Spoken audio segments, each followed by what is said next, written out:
El Imperio Romano alcanzó las más altas cumbres del desarrollo en diversas áreas de la actividad humana, especialmente en la arquitectura, que dejó una huella imborrable en el patrimonio cultural de Europa. Las estructuras construidas hace 2000 años siguen asombrando a los contemporáneos por la perfección de sus formas y la maestría ingenieril de sus creadores. En este video, te invito a conocer algunas construcciones romanas únicas que han llegado hasta nuestros días. ¡Que lo disfrutes!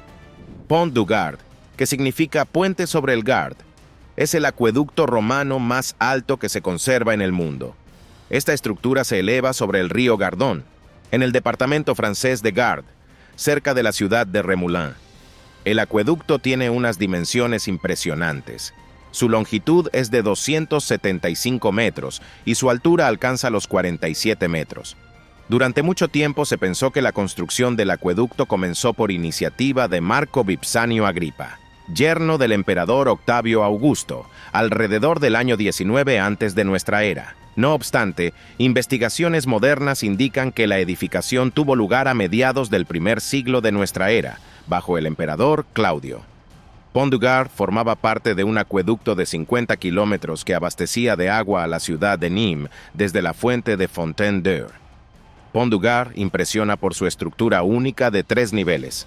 El nivel inferior contiene 6 arcos, el medio tiene 11 y el superior 35. El ancho de los arcos disminuye progresivamente hacia las orillas, creando una composición armónica. El grosor de los muros es de 6,36 metros en el primer nivel, 4,56 metros en el segundo y 3,06 metros en el nivel superior. El canal por donde fluía el agua en el nivel superior tiene un ancho de 1,2 metros y una caída de tan solo 2 centímetros entre los extremos del puente. En su construcción, se utilizaron bloques de piedra masiva perfectamente ajustados entre sí, lo que hacía innecesario el uso de mortero. Pont du Gard es famoso no solo por su estructura única, sino también por la perfección arquitectónica de sus proporciones y su ritmo visual. En su diseño se aplicó el principio de la sección áurea, y el módulo principal fue la altura del vértice del arco, 1,55 metros. Todas las demás medidas fueron múltiplos de esta cifra, lo que dio como resultado una armonía total en la construcción. Tras la caída del Imperio Romano, el acueducto dejó de funcionar como canal de agua, pero siguió utilizándose como puente para carruajes. Para permitir el paso de vehículos grandes, algunas de sus bases fueron modificadas, lo cual aumentó el riesgo de colapso. Entre 1743 y 1747 se construyó un nuevo puente al lado y el tráfico por el acueducto fue disminuyendo. A mediados del siglo XIX, por orden de Napoleón III, se realizó una gran restauración del monumento. Gracias a sus esfuerzos, el acueducto se ha conservado hasta nuestros días. Desde 1985, Pont du Gard forma parte del Patrimonio Mundial de la UNESCO y atrae a millones de turistas de todo el mundo con su belleza. En la ciudad siria de Hama se encuentran unas ruedas hidráulicas únicas conocidas como norias. Se considera que estos sistemas hidráulicos surgieron a finales del siglo IX de nuestra era, aunque algunos investigadores creen que ya existían anteriormente. Así lo demuestran mosaicos y azulejos con imágenes de norias hallados en la antigua ciudad de Apamea, situada a 55 kilómetros de Hama. El principio de funcionamiento de las norias es bastante simple pero eficaz. La rueda se instala en la orilla del río de modo que el flujo del agua la haga girar. En su borde están fijados recipientes especiales con una capacidad de entre 4 y 12 litros. Al sumergirse en el agua, se llenan, y al alcanzar el punto más alto, descargan automáticamente el agua en un acueducto. Las dimensiones de las norias de Hama son impresionantes. Su diámetro varía entre 7 y 21 metros. La más grande de todas es la noria Al-Muhammadiyya, construida en el año 1361. Su diámetro es de 21 metros y en su borde tiene 120 cámaras recolectoras de agua. Una rotación completa dura aproximadamente 1 minuto y su rendimiento alcanza los 200.000 litros de agua por hora. En el siglo XIV, su capacidad era suficiente para abastecer de agua a los baños públicos, fuentes, jardines y viviendas. En el año 2006, la noria Al-Muhammadiyya Fue reconocida como Monumento Histórico de la Ingeniería Mecánica por la Sociedad Americana de Ingenieros Mecánicos. Para la construcción de las norias, los antiguos ingenieros seleccionaban solo materiales de alta calidad. Los ejes y cojinetes se fabricaban con madera de nogal, conocida por su gran resistencia y durabilidad.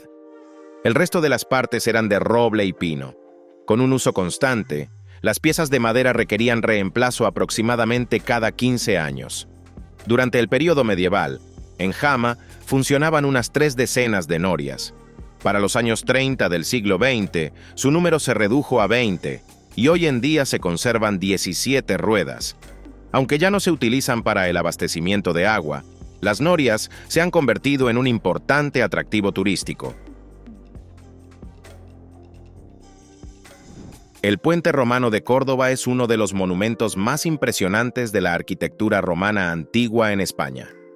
Esta construcción monumental, compuesta por 16 tramos arqueados, se extiende a lo largo de 250 metros, uniendo ambas orillas del río Guadalquivir. El puente fue construido después de la emblemática Batalla de Munda, ocurrida en el año 45 antes de nuestra era. Durante la época del emperador Octavio Augusto, pasó a formar parte de la famosa Vía Augusta, que conectaba Roma con Cádiz. Así, el puente adquirió una importancia estratégica especial para el desarrollo de la región. Durante muchos siglos, fue la única vía de acceso a la ciudad, utilizada por todos los viajeros y comerciantes. El puente ha sido sometido a varias restauraciones, lo que ha permitido su conservación hasta nuestros días. En el siglo X fue restaurado por los moros y tras la Reconquista, en el siglo XVI, volvió a ser objeto de obras de reparación. Hasta mediados del siglo XX, fue el único puente de Córdoba sobre el Guadalquivir. En el año 2004, el puente adquirió un nuevo estatus.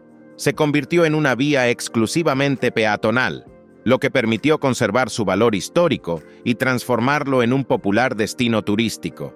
El puente de Córdoba destaca no solo por el esplendor de su arquitectura, sino también por las vistas que ofrece de otros edificios históricos.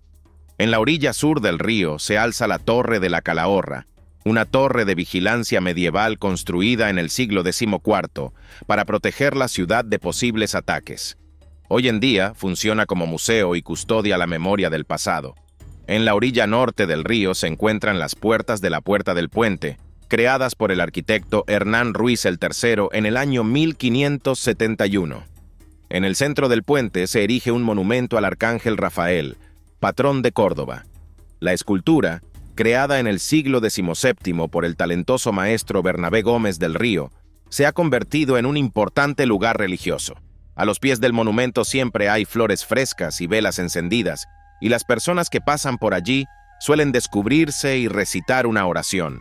El Puente Romano de Córdoba ha sido testigo de una historia que abarca más de 2000 años, reflejando la arquitectura de distintas épocas. Hoy en día, sigue siendo un vínculo entre el pasado y el presente. La Arena de Nimes es un majestuoso monumento de la arquitectura romana antigua, ubicado en el sur de Francia. Fue construida aproximadamente en el primer siglo de nuestra era, y es uno de los anfiteatros romanos mejor conservados del mundo, solo superado por el famoso Coliseo.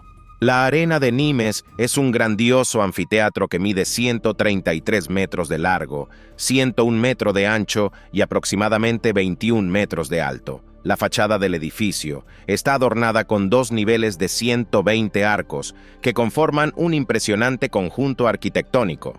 Las dimensiones de la arena elíptica son de 68 por 38 metros, y las gradas podían albergar hasta 24.000 espectadores, distribuidos en 34 niveles de terrazas. Originalmente la arena servía como escenario para combates de gladiadores y luchas contra animales salvajes.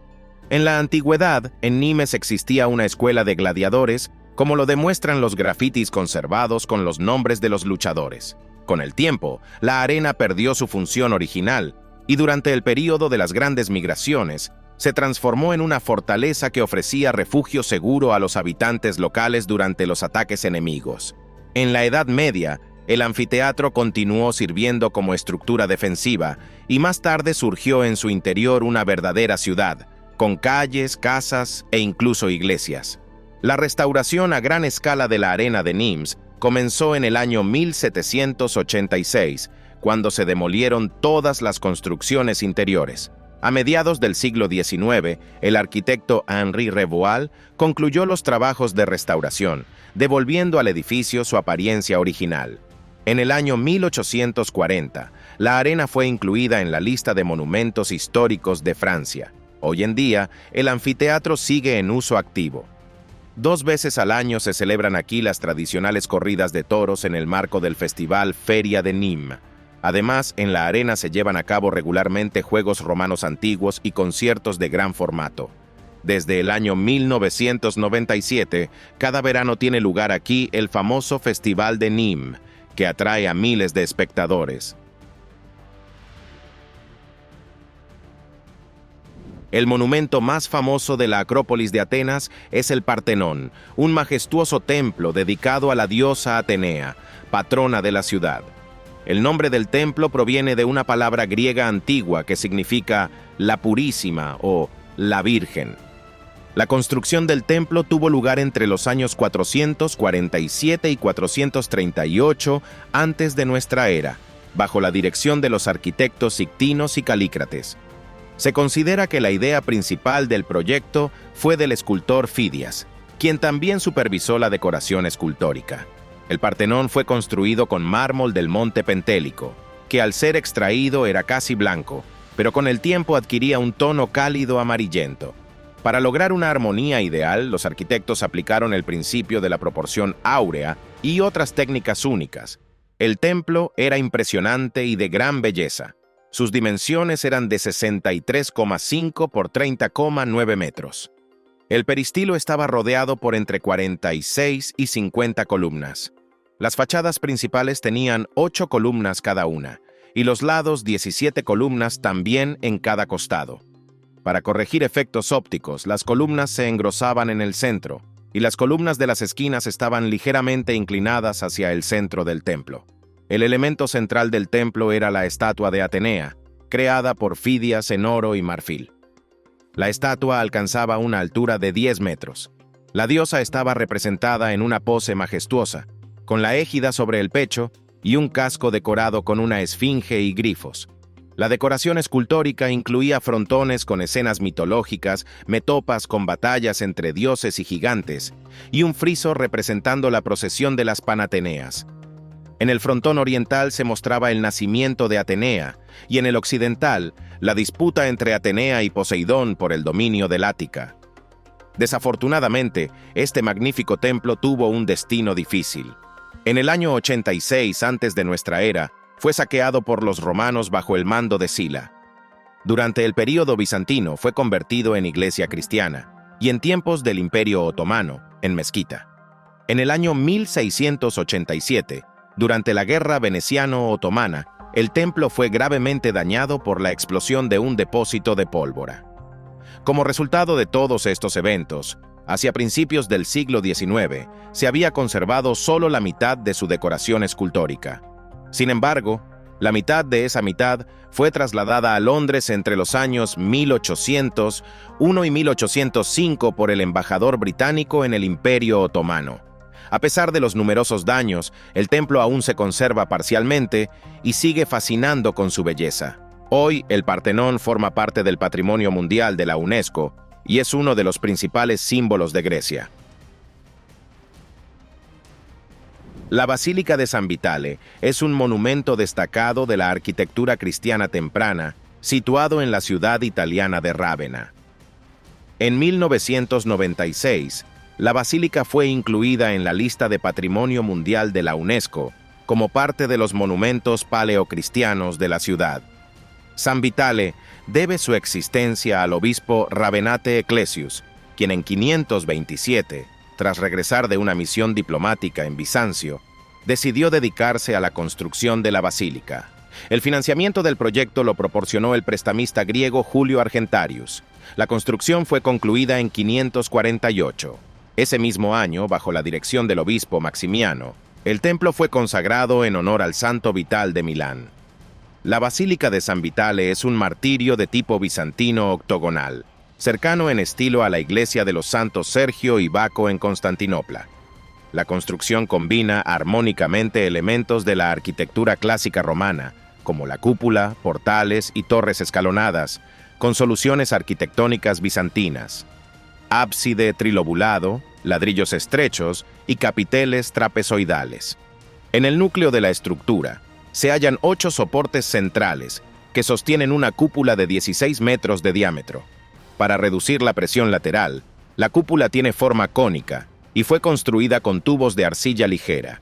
Las columnas de apoyo forman una rotonda con arcadas de 2 pisos, y las paredes interiores están revestidas de mármol. El mayor valor de la basílica es su decoración en mosaicos, realizada en los años 546-547. Estos mosaicos representan un ejemplo raro en Europa de pintura monumental temprana cristiana. La temática de los mosaicos desarrolla la idea del sacrificio de Cristo mediante imágenes del Antiguo Testamento, y la ejecución artística con paisajes en tonos vivos y detalles dorados crea una atmósfera impresionante. La Basílica de San Vitale tuvo una influencia significativa en el desarrollo de la arquitectura. Sirvió como modelo para edificaciones de la época del Renacimiento carolingio, en particular para la Capilla Palatina de Aquisgrán. Hoy en día la basílica sigue siendo no solo un importante objeto religioso, sino también un destacado centro cultural que atrae a investigadores y turistas de todo el mundo. En el mundo moderno estamos acostumbrados a sistemas urbanos confortables, sin pensar en el largo camino recorrido por la humanidad para desarrollarlos. Sin embargo, pocos saben que las bases del sistema moderno de alcantarillado se establecieron en la antigüedad. Una prueba directa de ello es la Cloaca Máxima, una magnífica estructura que durante milenios sirvió a los habitantes de Roma. La historia de la Cloaca Máxima comenzó en el siglo VI antes de nuestra era, cuando Roma enfrentó un grave problema. La ciudad crecía rápidamente y el sistema de evacuación de aguas no daba abasto. Inicialmente era un canal abierto. Su tarea principal era drenar el valle entre las colinas del Palatino y el Capitolio, donde posteriormente se desarrolló el famoso Foro Romano.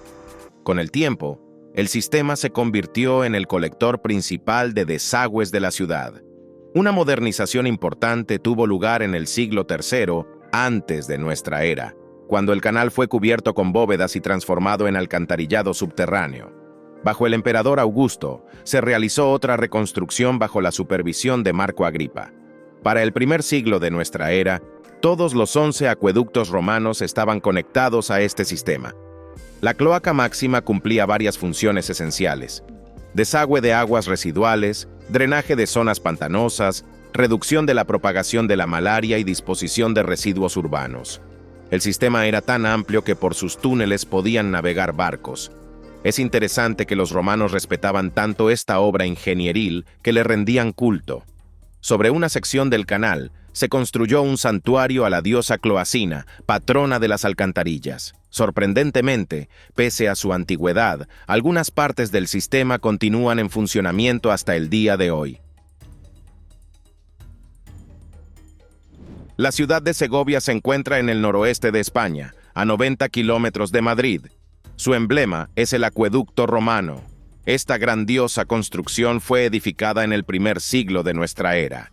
Durante mucho tiempo, la fecha exacta de su construcción fue un misterio, pero investigaciones modernas apuntan al período del emperador Nerva, desde el año 96 hasta el año 98 de nuestra era. El acueducto cumplía una función muy importante: abastecía de agua limpia a la ciudad. El sistema de suministro comenzaba en el río de montaña Fuente Fría, situado a 17 kilómetros de la ciudad. El agua llegaba al depósito El Caserón, luego se dirigía a la torre de agua Casa de Aguas y desde allí se distribuía por toda la ciudad. A lo largo de su historia, el acueducto ha pasado por muchas vicisitudes. En el siglo XI, una parte de la estructura fue destruida por el emir de Toledo, Al-Mamún.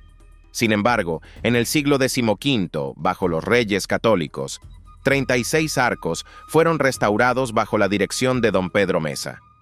A pesar de su antigüedad, el acueducto sirvió a la ciudad hasta el siglo XIX, abasteciendo de agua a sus habitantes. El acueducto de Segovia es famoso por su impresionante construcción. Consta de 167 elegantes arcos que se extienden a lo largo de 818 metros. La altura de la estructura alcanza los 28 metros y medio, y se utilizaron 20.400 bloques de granito en su construcción. Es sorprendente que todas estas piedras masivas se mantengan unidas únicamente por su propio peso, sin el uso de mortero. La perfección de esta obra encarna los principios descritos por el ingeniero romano Vitruvio.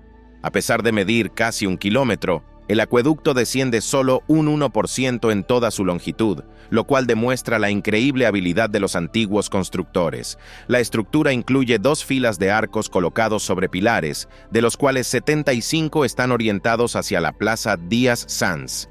A finales del siglo XX, las autoridades locales se preocuparon por el estado del acueducto.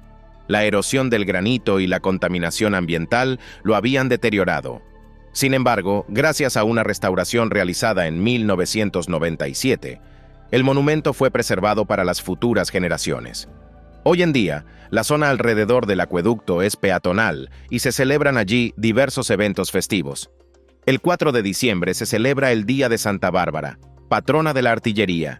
El acueducto también ha sido incluido en la lista de Patrimonio Mundial de la UNESCO. Esta estructura única sigue maravillando por su belleza y funcionalidad, demostrando la genialidad de la ingeniería romana. A tan solo 10 minutos a pie de la famosa Plaza Venecia en Roma se encuentra el Teatro de Marcello, una de las estructuras antiguas más impresionantes de la capital italiana. La historia del teatro comenzó en el año 46 antes de nuestra era, cuando Julio César colocó la primera piedra de lo que sería una obra maestra de la arquitectura. Sin embargo, su construcción se completó únicamente bajo el emperador Octavio Augusto en el año 12 antes de nuestra era. El teatro fue nombrado en honor a Marco Claudio Marcello, sobrino de Augusto, cuya temprana muerte fue una tragedia personal para el emperador. El teatro resultó ser una construcción verdaderamente grandiosa incluso para los estándares modernos.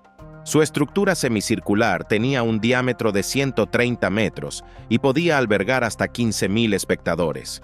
3 niveles de gradas, decoradas en los estilos arquitectónicos dórico, jónico y corintio, se elevaban hasta una altura de 30 metros, otorgando al edificio una majestuosidad particular. El teatro fue diseñado hasta el más mínimo detalle, incluyendo un sistema acústico único con 36 vasijas de bronce, que permitían escuchar cada palabra desde los últimos asientos. Curiosamente, el Teatro de Marcello es considerado un prototipo del famoso Coliseo. La similitud arquitectónica entre ambos edificios es tan grande que un turista poco informado podría fácilmente confundirlos. El destino de esta asombrosa estructura no fue sencillo. En el año 64 de nuestra era, un grave incendio tuvo lugar en la zona del teatro. Algunos años después, bajo el gobierno de Vespasiano, fue restaurado, pero para el siglo IV ya había perdido su función original. En la Edad Media, el teatro comenzó a ser desmontado para reutilizar sus piedras en otras construcciones, pero la noble familia Savelli salvó el monumento comprándolo. Con la ayuda del arquitecto Baldassare Peruzzi, los Savelli transformaron el antiguo teatro en un palacio, integrando hábilmente los pisos superiores. Posteriormente, esta construcción fue utilizada como residencia de la familia Orsini y recibió el nombre de Palazzo Savelli Orsini. En el siglo XX, el teatro recibió una nueva vida. Por orden de Mussolini, a finales de los años 20 del siglo pasado, se llevaron a cabo importantes trabajos de restauración. Gracias a ello, los turistas pueden hoy admirar los 2 niveles inferiores de la construcción original, que se combinan de manera sorprendente con las ampliaciones del siglo XVI. Curiosamente, los pisos superiores todavía se utilizan como viviendas privadas. La Torre de Hércules es un monumento único de la arquitectura antigua y el faro en funcionamiento más antiguo del mundo. Está situada en la costa atlántica de la ciudad de La Coruña, en España. La historia del faro comenzó a inicios del siglo II de nuestra era, cuando el territorio de la actual Galicia formaba parte del poderoso Imperio Romano. Los romanos, al valorar el desarrollo de la región debido a sus ricos yacimientos minerales, construyeron aquí todo un sistema de faros. Sin embargo, solo ha sobrevivido hasta nuestros días la Torre de Hércules. que originalmente estaba dedicada al dios Marte. Su nombre actual proviene de una bella leyenda, según la cual Hércules la erigió tras vencer al gigante de 3 cabezas Gerión. La torre de Hércules demuestra de forma extraordinaria la impresionante destreza de los antiguos constructores romanos. La altura de la estructura es de 55 metros. Sus muros, construidos con granito sólido, tienen un grosor de más de 2 metros. Una característica única es la rampa en espiral conservada en la pared exterior, que formaba parte de la antigua escalera utilizada por los guardianes del faro. Debido a su considerable antigüedad, la estructura comenzó a deteriorarse, por lo que a finales del siglo XVIII el faro fue reconstruido, aunque los arquitectos conservaron cuidadosamente los elementos esenciales de la edificación romana.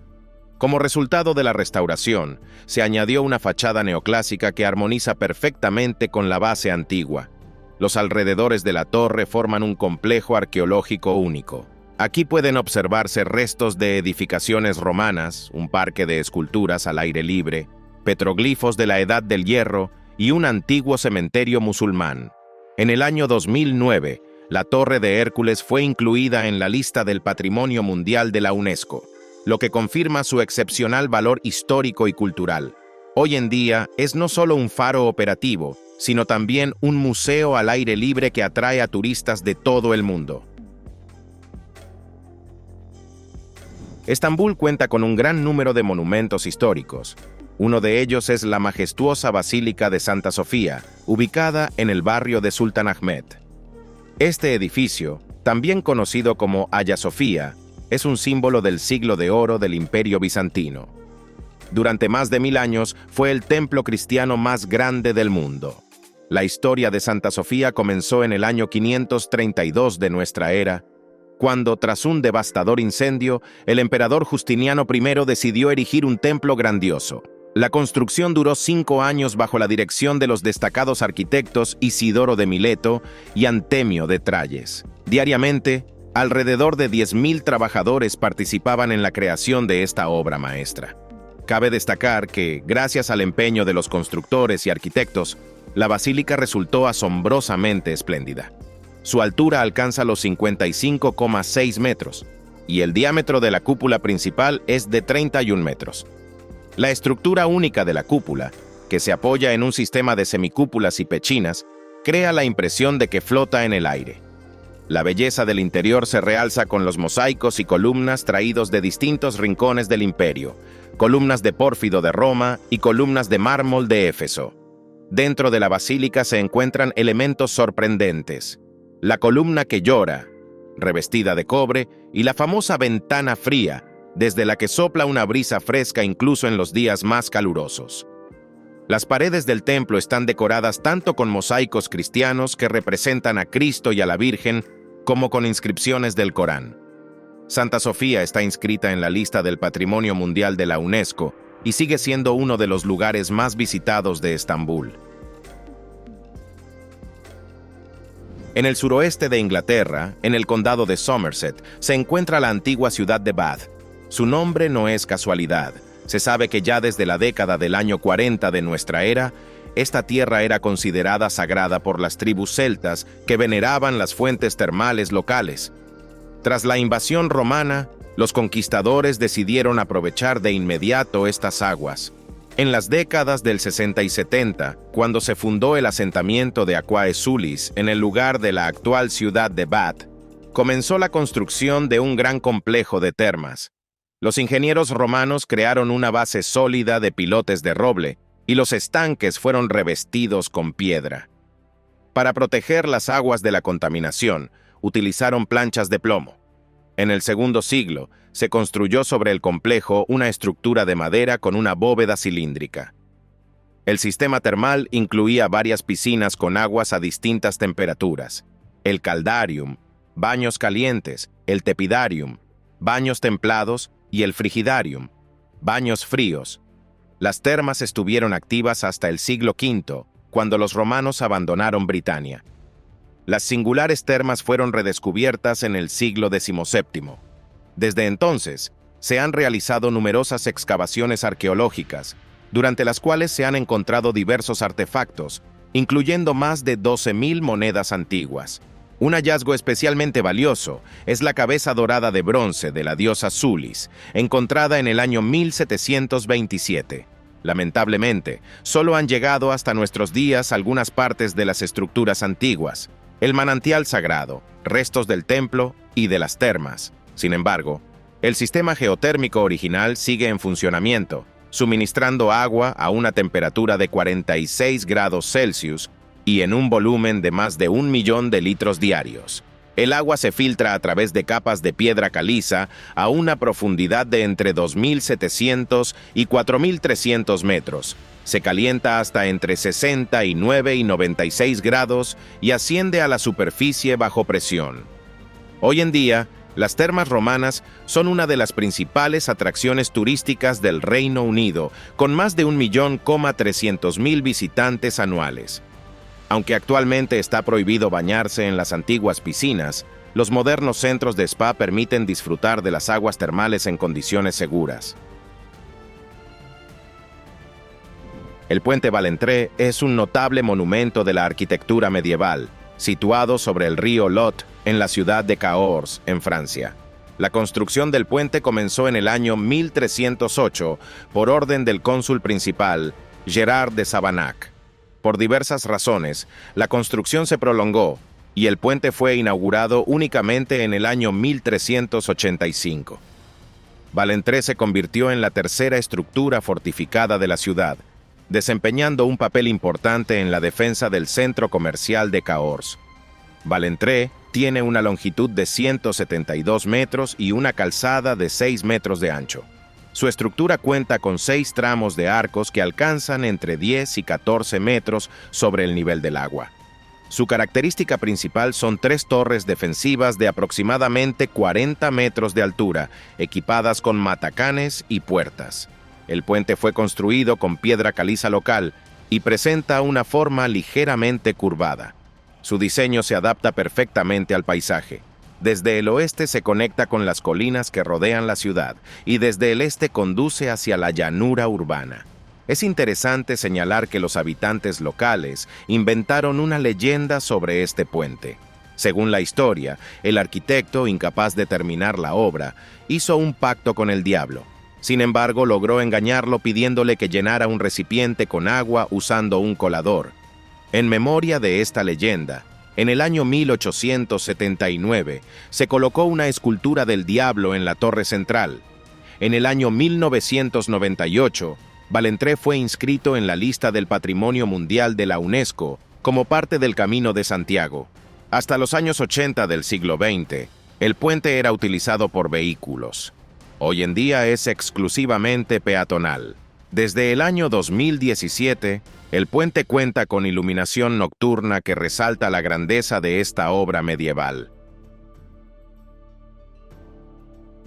El Teatro Romano en la ciudad francesa de Orange es uno de los teatros antiguos mejor conservados de Europa. Esta majestuosa construcción fue erigida por orden del emperador Octavio Augusto en el primer siglo de nuestra era, sobre la colina natural de Saint-Eutrope.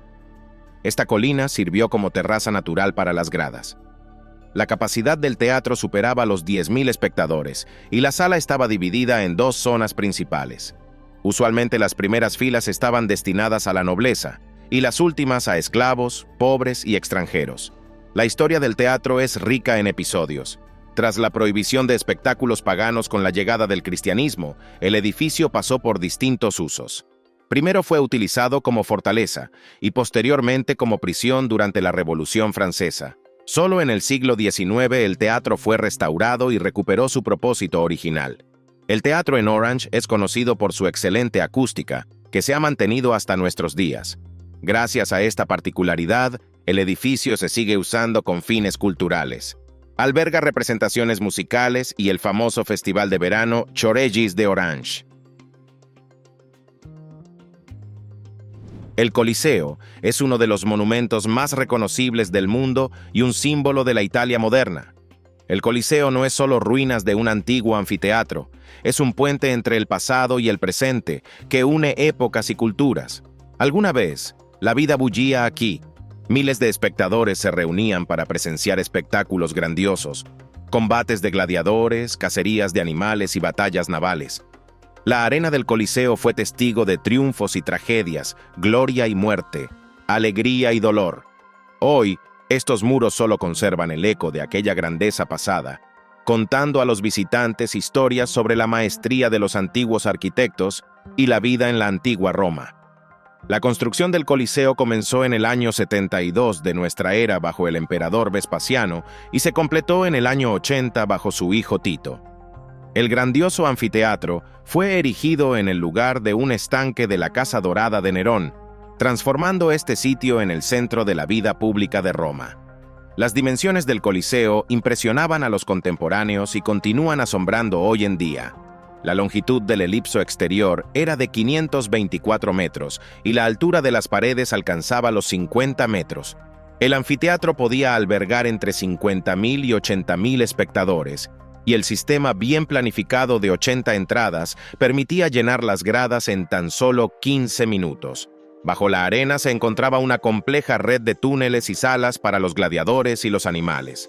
Durante siglos, el Coliseo fue el centro del entretenimiento de la antigua Roma. Sin embargo, en el año 404 de nuestra era, el emperador Honorio prohibió los combates de gladiadores, y aproximadamente un siglo después cesaron también los demás espectáculos, lo que se convirtió en una de las razones del colapso de esta magnífica estructura.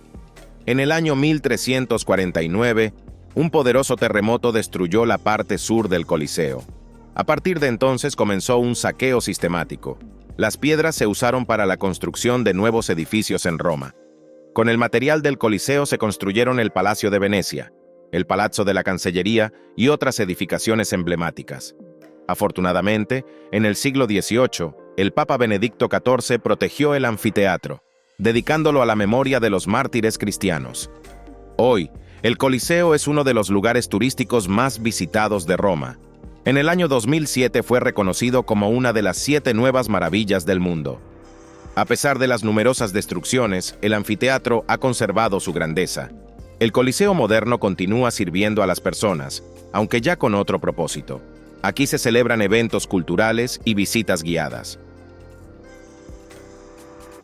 Y eso es todo por ahora. Si te ha gustado este vídeo, no olvides darle me gusta, suscribirte al canal y activar la campanita. Tu apoyo es mi mejor recompensa. Gracias por tu atención. Hasta pronto. Adiós.